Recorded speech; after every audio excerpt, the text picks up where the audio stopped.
বাংলাদেশের নাগরিকদের জন্য বিনামূল্যে ই-ভিসা আবেদনের সুযোগ করে দেওয়ার ঘোষণা দিয়েছে পাকিস্তান। অনলাইনে আবেদন করলে কয়েক ঘন্টার মধ্যেই মিলছে ই-ভিসা। যারা ঘুরে বেড়াতে পছন্দ করেন তাদের জন্য অনেক বড় সুখবর বটে, কিন্তু এখানে একটা বিপত্তি আছে। দেশটিতে যেতে চাইলে আপনাকে ট্রানজিট নিতে হবে, কারণ বাংলাদেশ থেকে পাকিস্তানে সরাসরি কোনো ফ্লাইট চালু নেই, আর তাতে গুনতে হতে পারে দ্বিগুণ খরচ। বাংলাদেশি যাত্রীদের পাকিস্তানের বিভিন্ন গন্তব্যে পৌঁছে দিতে দীর্ঘদিন ধরে আগ্রহ দেখিয়ে আসছিল পাকিস্তান ইন্টারন্যাশনাল এয়ারলাইন্স PIA। তবে এখন বাংলাদেশিদের আগ্রহ দেখে ফ্লাইট পরিচালনার পরিকল্পনা করছে সংস্থাটি। জানা যায় 2019 সালে বাংলাদেশে ফ্লাইট পরিচালনা বন্ধ ঘোষণা করে PIA। তখন ঢাকা থেকে করাচির ভাড়া ছিল 45 থেকে 55 হাজার টাকার মধ্যে। বাংলাদেশের বেসামরিক বিমান চলাচল কর্তৃপক্ষ সূত্র জানিয়েছে, ঢাকা থেকে করাচির ফ্লাইট পরিচালনার বিষয়ে 2022 সালে এমন একটি প্রস্তাব পাঠিয়েছিল PIA। তখন জানানো হয়েছিল সংস্থাটি বাংলাদেশ থেকে যাত্রীদের করাচি হয়ে ইসলামাবাদ ও লাহোর এবং পার্শ্ববর্তী দেশ ইরান, ইরাক, সৌদি আরব, ওমান, ইয়েমেন, উজবেকিস্তান এবং তুরস্ক সহ আশেপাশের দেশগুলোতে পৌঁছে দেবে। তবে রাজনৈতিক প্রেক্ষাপটে বাংলাদেশের জন্য পাকিস্তান সবসময় একটি সংবেদনশীল রাষ্ট্র।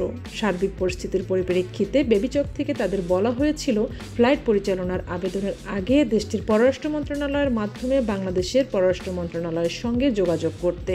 যদি দুই দেশ কূটনৈতিক চ্যানেলের মাধ্যমে এ বিষয়ে সিদ্ধান্তে পৌঁছাতে পারে, সেক্ষেত্রে বাংলাদেশের পররাষ্ট্র মন্ত্রণালয় বেবিচককে বিষয়টি অবগত করবে। তখন বেবিচক PIA-কে ফ্লাইটের অনুমতি চাওয়ার জন্য বলবে।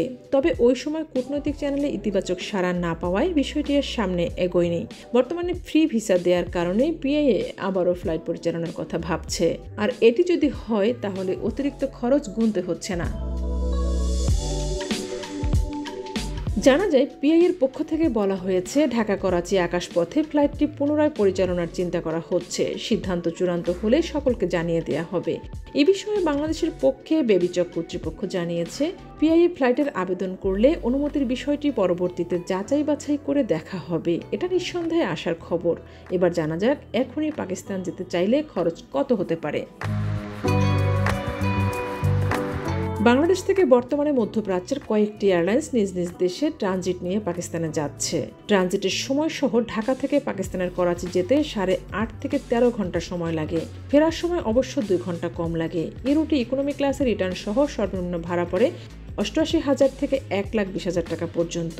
দেশের ট্রাভেল এজেন্সিগুলো বলছে, জেদ্দা, ব্যাংকক, দোহা, ইস্তাম্বুল সহ বেশ কয়েকটি দেশে ট্রানজিট নিয়ে পৌঁছাতে হয় করাচি।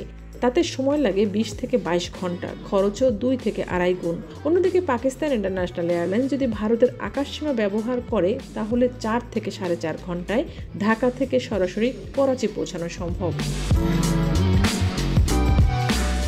বর্তমানে ভারত নিজেদের আকাশসীমা ব্যবহার করে PIA-এর 2টি রুটের ফ্লাইট পরিচালনার অনুমতি দিয়েছে। একটি পাকিস্তান থেকে মালয়েশিয়ার কুয়ালালামপুর এবং অপরটি থাইল্যান্ডের ব্যাংকক।